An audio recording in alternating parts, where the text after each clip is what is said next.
All right. To start off this problem, you want to list your assumptions. First being that we can neglect any friction. Second, that a static force is applied.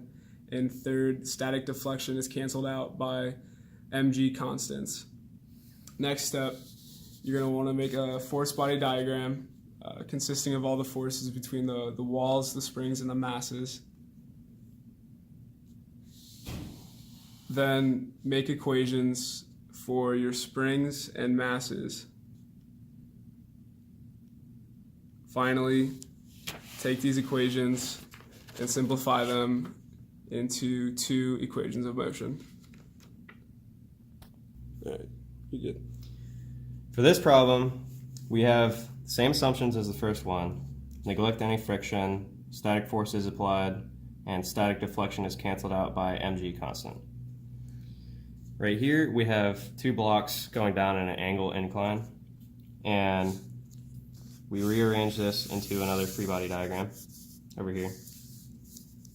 And since static deflection is canceled out, we only take account of the forces that happen between the springs and the two masses. This is the free body diagram, and then here are the equations for all the spring constants and the two masses. You take these and plug them in and rearrange them into the two mass equations right here, which this equation is rearranged into this equation of motion right here, and then for mass 2 is rearranged into this equation of motion right here. Cool. You good? For this problem, we have two boxes and two springs on a flat incline.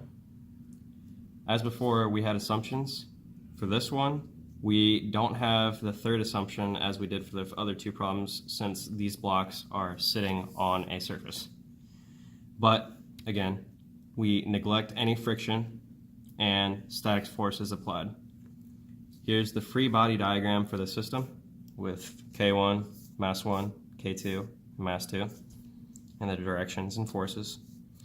We take this free body diagram and get these equations, which we will rearrange into equations of motion by plugging F1 and F2 into both of these equations right here, which is the equation for mass 1 and equation for mass 2.